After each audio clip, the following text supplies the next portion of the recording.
everybody, and welcome back to another episode of Quick Strikes. This is the most entertaining one of yet. My name is Mike Wack, joined by my co-host, Jake Ricker. Jake, I know how you're doing tonight, but why don't you tell the audience? The Tampa Bay Lightning are going back to the Eastern Conference Finals. Michael, I am ecstatic, and especially because we knocked out the Boston Bruins. They're going home. We're moving on. I am so excited. I am just as excited, if not more. Covering this game was a heart attack and a half, but I am very glad that we won. Let's start off with something that was not so good, which was the first period. Boston came out flying like we expected. Our favorite network, NBC, said that they were going to come out flying because if they wouldn't, they would have been eliminated, which was a little bit weird to see. But they dominated the shot clock for the majority of the first period. And they didn't really give up much in terms of offensive opportunities other than a power play in which Nikita Kucherov got hurt. Yeah, Boston definitely came out and was the stronger team in this one. And I'm not surprised at that. You know, you got to expect that when the team's got their season on the line. And then Kucherov did hit a post, by the way, early on in this one, which was very frustrating. Is that he beat Halak again, but of course, the post saves him there. But you're right. That was the big thing in this period was Kucherov gets hurt after Chara high sticks him right in the face. And it was funny, though, because there was a little bit of karma involved. You saw Chara high sticks him and then immediately gets hit in the leg from a blocked shot. So this was my biggest worry from this game, though, and I'll get to this a little bit later on. But losing Kucherov, I don't know what the extent of the injury is, and we'll talk about. He did come back later on, but never ended up finishing the game. So to be down now, Stamkos and Kucherov, two of our top three players on this team, that's a little concerning. I really hope that some of these series go long and the Lightning have a little bit of time to rest, and hopefully these guys can come back and the injury's not serious, but not a good sign for Bolts fans. I really freaked out for a little bit when he was down, and he was down on the ice for a couple minutes or a couple 30 seconds, whatever. Yeah, and it did not look good, and I'll mention this now rather than in the second period, but he did come back and try to play, and The second time he left, when he did not return, was probably more concerning to Lightning fans. But as we go to the end of the first period, the Lightning do not look that good and are down in shots to the Bruins, 5-8, 5 for the Lightning, 8 for the Bruins, and they were fortunate to be tied 0-0.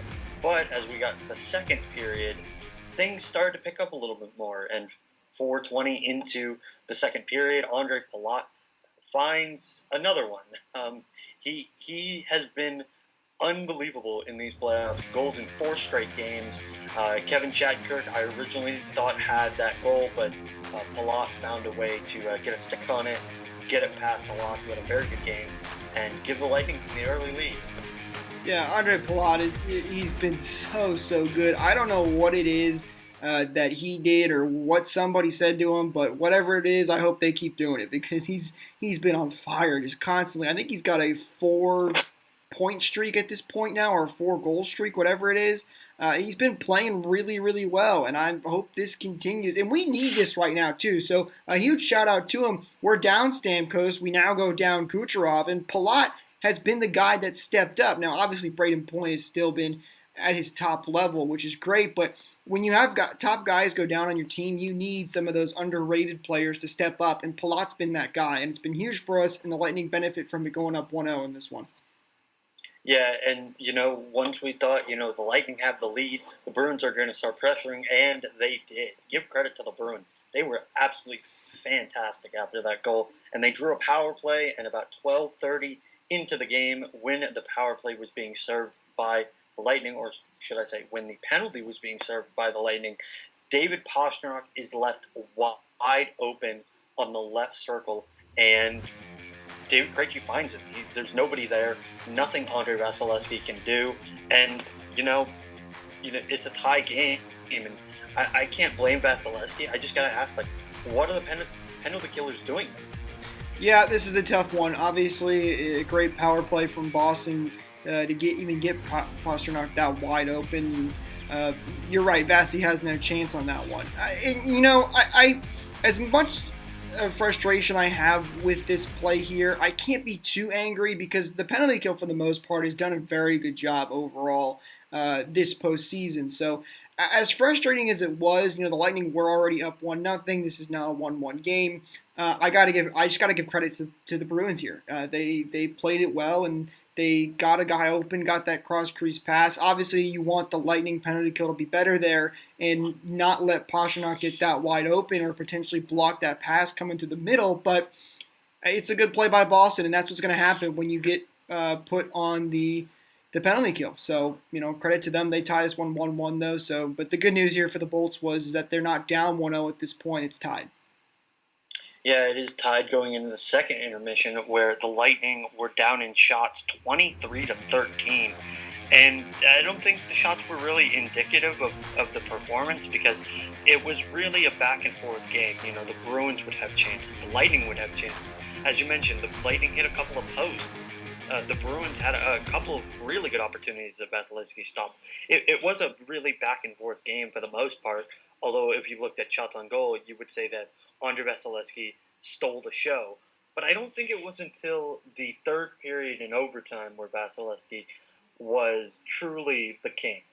And before we get to the overtime, in the third period, Anthony Cirelli finally gets the monkey off his back, 12 minutes into the period. He takes a Victor Hedman shot and deflects it over the shoulder of Halak. Much needed goal. His second of the playoffs. Point and Hedman get the assist off a face-off win. And we talked about this last show. They need to win more face-offs, and they do that here, and they get rewarded. Yeah, huge goal for Anthony Cirelli. We know he's been itching to get that goal. He's been struggled, for the large part of this postseason. So to get that goal, that's really, really big for him. And big for the Bolts to go up here.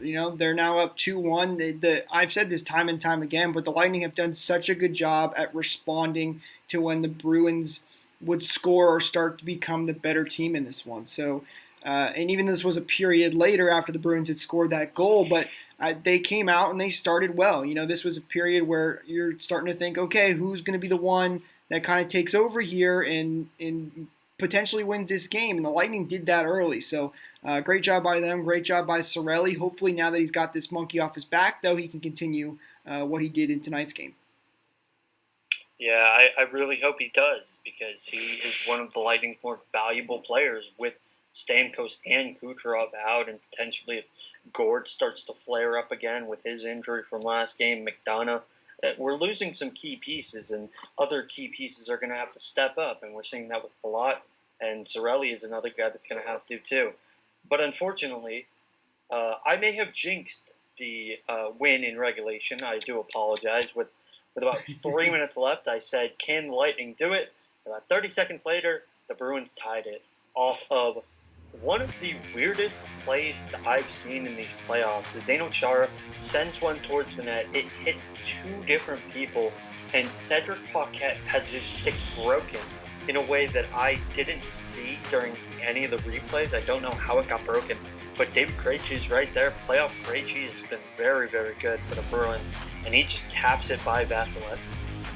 Yeah, this was the Bruins were buzzing at this point too, so they had a lot of pressure on the Lightning again. I hate to sound like NBC, but credit to them, they were buzzing there. So the Lightning weren't able to clear the puck. I know that's been a problem for them a little bit in this recent round, but Boston gets the goal and they've tied this one. So they did not want their season to end, and they were able to survive a little bit longer here.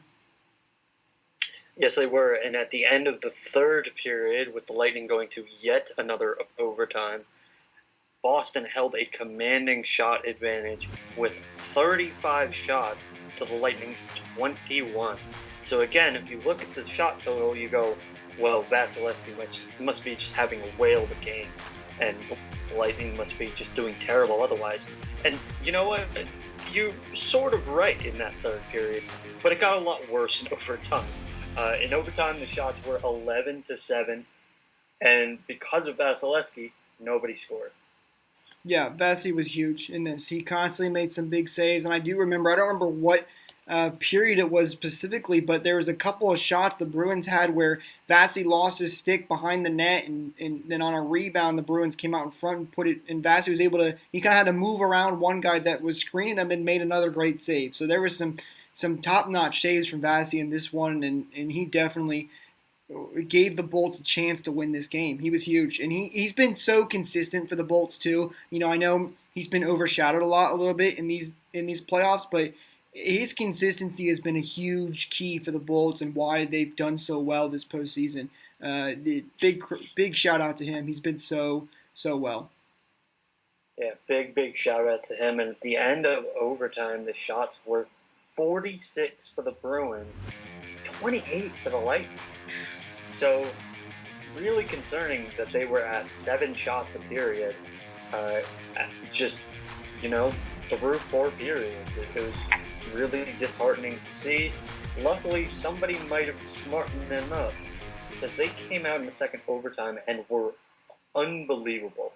The pace of play was more, 60-40 in terms of the Lightning, but the shot attempts were 7 for the Lightning, or shot on goal, I should say, were 7 for the Lightning and 1 for the Bruins. So Lightning came out absolutely flying. They almost lost this game, though. And for all of the key things that I've said about Andre Vasilevsky and you've said about Andre Vasilevsky, almost gave away the game behind the net. And Mikhail Sergachev with that big boy right there to keep the game and the series from, being knotted up at 3-2, or being 3-2. I can't even talk about it. It's unnerving right now. Yeah, that one gave me a little bit of a heart attack there when I saw that. We've had, I don't even want to bring this up, but Lightning fans know we've had very bad luck with goalies playing the puck sometimes. It never seems to end well for us. So anytime you see a goalie go out and play the puck like that, it's definitely, your heart skips a beat a little bit there. And it almost killed him there. But luckily, Sergei was able to make a great play and let Vasi get back in the net and then, get himself together. But, this was the one mistake Vasi made in this entire game, in these entire series. So I can't be too mad at him, though. Especially because it didn't result in a goal. That as well. But the Lightning would take it back down the ice. And I have long been a fan of, and I think a lot of people have long been a fan of, Victor Hedman. And he really broke through in 2015 during that playoff run as the Swedish god. And he never had his signature moment in the playoffs, though. And I think he just had it. Because he took that puck from Kevin Shattenkirk.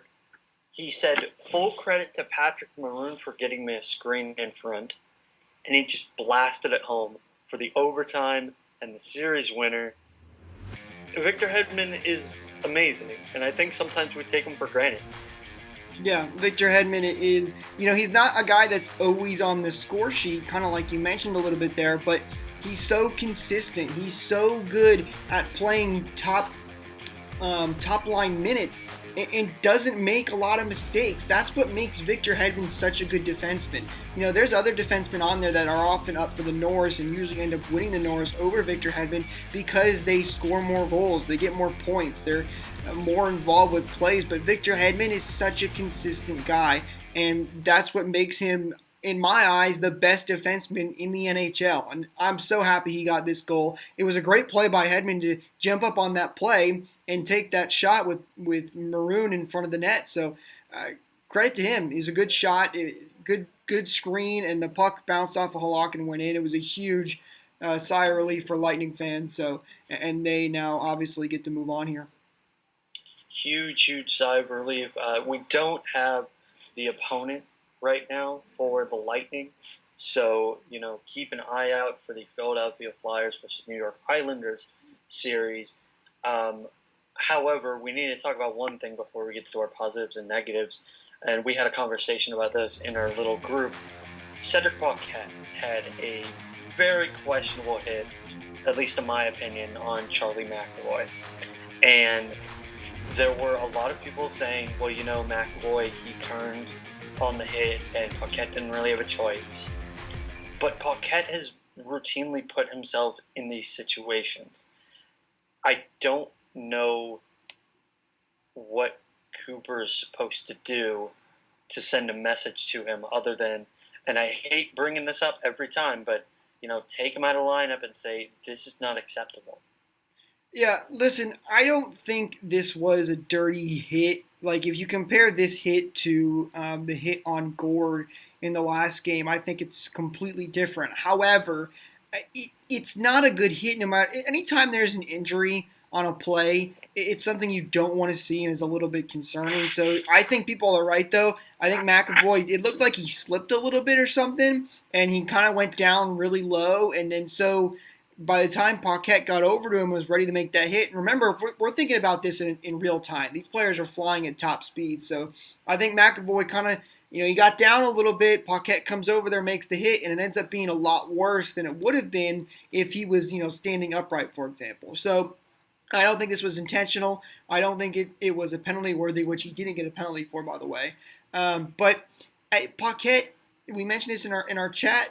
Paquette finds himself in these situations all the time, and it's just not a good look. It's not what you want, and it's a little frustrating. Now, credit to Paquette. Paquette's a very good player for the Lightning, and he plays a huge physical role that has been very important for the Lightning for a very long time. So, I don't know if any drastic measures need to be taken just quite yet, but I think you're right, though. It is a little concerning just because he's always in this situation. And even though it wasn't completely his fault, it's not a hit you want to see from a guy, and because that could put you in a very bad situation. Imagine he gets a 5-minute major on this one, and the Bruins are on a 5-minute power play. Exactly, and we saw how deadly they could be on that power play early in the second period after they were down 1-0. Getting that Pastrnak goal to tie up the game. So, probably something to look out for. I don't want to be drastic and say you need to bench him or trade him. We'll get to, off-season stuff when the off-season comes. Right. But it is something to monitor. So, with that in mind, let's get to our positives and negatives. As always, Jake, who is your positive in this game? My positive is Victor Hedman. I talked about him before and how good he's been for the Lightning, but to get the OT winner in this one, to send the Lightning to the Eastern Conference Finals, he's been top-notch. He got his moment today. He's been so good for the Lightning. Kind of like Vasi, he's been so consistent for the Bolts, especially in this postseason. I can't give it to anyone else other than Victor Hedman. He's been huge for us. He got the job done today. Victor Hedman's my positive. And for my positive, I will go with the big cat, Andrei Vasilevskiy. Spectacular in that 45 saves on 47 shots. Many of them were high danger chances. If you were listening to the game on NBCSN, you would think that Halak was the far more difficult goaltender when it came to chances against, with the way that Doc Emrick kind of yelled his name every single time. Vasilevskiy was much, much better. He had so many difficult chances against them, so many more shots against them. The Bruins, as we've said time and again, came to play, and Vasilevskiy stepped up huge. And if it wasn't for him, they wouldn't have won this game, and the series would still be 3-2. No. Luckily, we do have him, and the series is moving on to whoever wins the other Eastern Conference semifinal. Who's your negative? My negative. A lot of people, I think, in the fan base would probably look at the power play, that 4-minute power play, and say that was their biggest negative from this, as we didn't even get a shot on goal for that. However, my negative is the Kucherov injury. I mentioned this at the beginning, this was what concerned me the most out of this game, and it kind of puts a damper almost on the win, because now that we're down Stamkos and Kucherov, that's a big deal. We've seen how much of an effect Stamkos can have not being on the team with the power play struggling for so long, and now you're without Kucherov. So you just completely lost your top power play unit, and the power play has already struggled enough without Kucherov. So that's my negative from this game is the Kucherov injury. Now, I hope Kucherov is okay. It looked like to me it was a high stick, and he probably had a cut, and he probably had to get it patched up. So I don't think Kucherov will be out for an extended period of time, but then again, I don't know what's going on behind closed doors. The Lightning have been very quiet about all of this, obviously. So hopefully it's not too serious. But if it is serious, this could be a major problem for the Lightning moving forward. I do agree. Kucherov is a very, very vital part of this team. And John Cooper, after the game, was asked about whether or not Nikita Kucherov was, held out of the game for precautionary reasons or anything. They said they didn't have an update. They said they would let us know tomorrow. So fingers crossed. Hopefully we'll know soon. My negative, unfortunately, has to be the play of basically our third line, Cedric Paquette, Alex Killorn, and Tyler Johnson. Garbage. I'm not going to mince words here. They were awful. They were horrendous. Pick your word. Killorn has had a history of taking bad penalties in these playoffs. Paquette probably should have got at least a 2-minute penalty on that play against McAvoy. Tyler Johnson has turned the puck over and over and over again in these playoffs. Putting them together was a mistake. And I don't like where that went. Whenever they were on the ice, I was afraid. And I'm very glad that they only were on the ice for 1 goal against. So, I understand with 10 forwards, you're in a bit of a bind, but there has to be something more simple than that.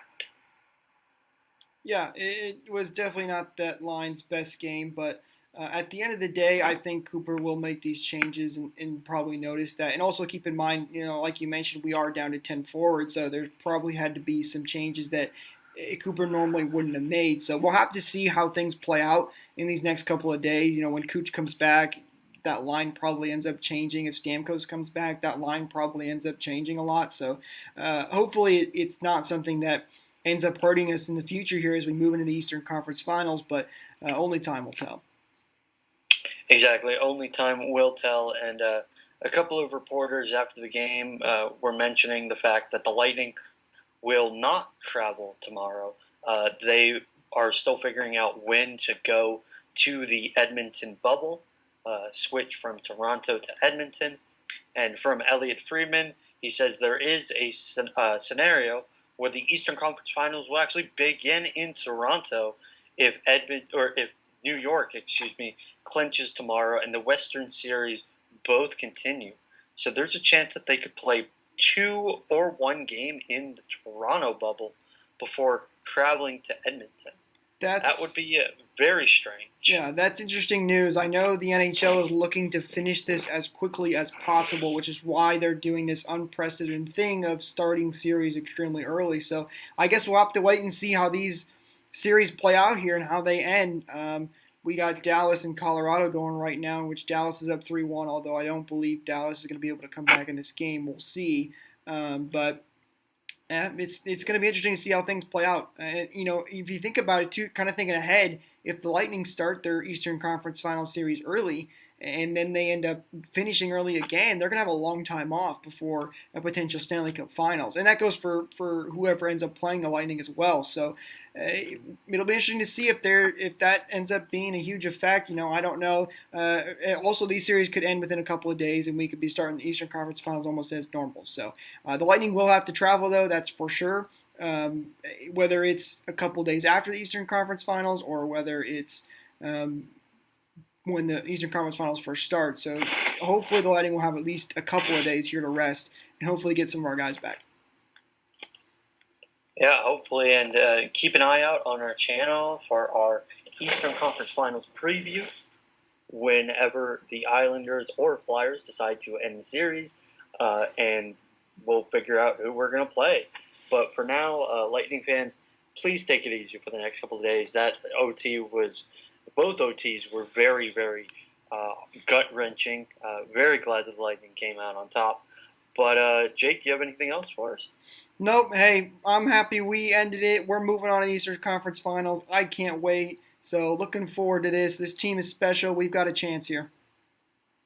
Yeah, we do. And, it really depends on who we face in the Eastern Conference Finals, what type of matchup it'll be, what type of structure will it take. But I do agree. This team is special. They have a special goaltender, and that is always what you need in order to win the cup. But for Jake Ricker, my name is Michael Wax. Thank you so much for watching. Don't forget to like, share, and subscribe. You can also follow us on Twitter at Bay_Vault for all of your news, notes, and live game updates like the one that I did for today's OT winner. Don't forget to subscribe to our channel and put that bell on for notifications because we have so much more content coming out, like our deep dive Days of Thunder history videos that are coming out slowly, day by day. We just recorded our last one just a couple of hours ago, as well as our Quick Strike, where we take a look at every game like this one, and our Thunderstruck episodes, where we recap the entire NHL. Once again, guys, take a couple of days off, take it easy, and we'll see you for the Eastern Conference Finals in a couple days. Have a good one. Go Bolts.